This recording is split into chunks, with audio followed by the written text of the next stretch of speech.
அதிகாரம்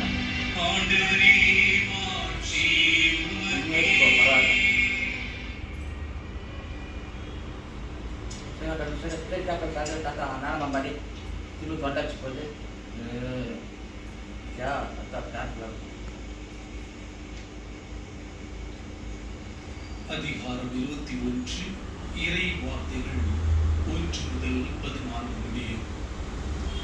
இயேசு தம் சீடருக்கு திபேரியா கடல் அருகே மீண்டும் தோன்றினார்.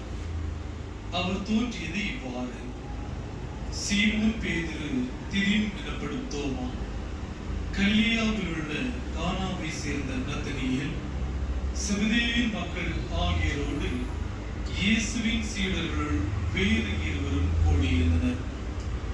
அப்பொழுது சீமோன் பேதுரு அவர்களிடம், நான் மீன் பிடிக்க போகிறேன் என்றார்.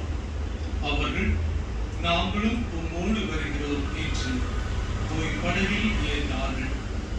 அன்று இரவு அவர்களுக்கு மீன் ஒன்றும் கிடைக்கவில்லை. ஏற்கனவே விடிய காலை ஆகியிருந்தது. இயேசு கரையில் நின்றார். ஆனால் அவர் இயேசு என்று சீடர்கள் அறிந்து கொள்ளவில்லை. இயேசு அவர்களிடம், பிள்ளைகளே, மீன் ஒன்றும் படவில்லையா என்று கேட்டார். அதற்கு அவர்கள் இல்லை என்றார்கள். அவர் படகின் வலப்பக்கத்தில் வலை வீசுங்கள், மீன் கிடைக்கும் என்று அவர்களிடம் கூறினார். அவர்களும் அவ்வாறே வீசினார்கள். மீன்கள் மிகுதியாய் அகப்பட்டதால் அவர்களால் வலையை இழுக்க முடியவில்லை. இயேசுவின் அன்பு சீடர் அதை கண்டு பேதுருவிடம், அங்கு நிற்பவர் ஆண்டவர்தாம் என்றார். அதை கேட்டவுடன் தம் ஆடையை களைந்திருந்த சீமோன் பேதுரு ஆடையை இடுப்பில் கட்டிக்கொண்டு கடலில் குதித்தார். மற்ற சீடர்கள் மீன்களுடன் வலையை இழுத்துக் கொண்டு படகிலேயே வந்தார்கள். அவர்கள் கரையிலிருந்து வெகு தொலைவில் இல்லை. ஏறக்குறைய 100 மீட்டர் தொலைவில் தான் இருந்தார்கள். படகை விட்டு இறங்கியவுடன் கரையினால் தீ மூட்டி இருப்பதையும் அதன் மீது மீன் வைத்திருப்பதையும் அவர்கள் கண்டார்கள். அங்கு அப்பமும் இருந்தது.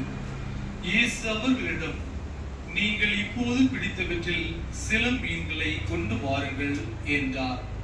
சீமோன் பேதுரு படகில் ஏறி வலையை கரைக்கு இழுத்தார். வலை நிறைய மீன்கள் இருந்தன. அவற்றின் எண்ணிக்கை 153.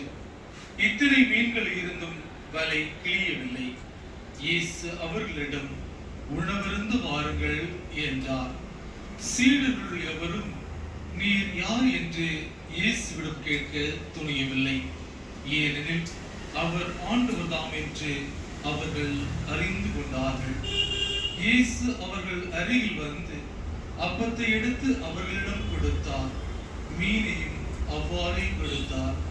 இவ்வாறு இயேசு இறந்து உயிருடன் எழுப்பப்பட்ட பின்பு தம் சீடருக்கு இப்போது 3ஆம் முறையாக தோன்றினார். ஆண்டவரின் அருள்வார்.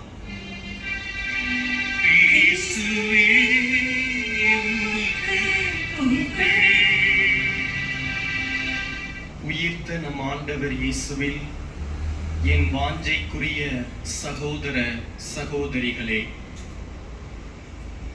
நம் ஆண்டவர் இயேசுவின் உயிர்ப்பு காலத்தின் மகிழ்விலும் மன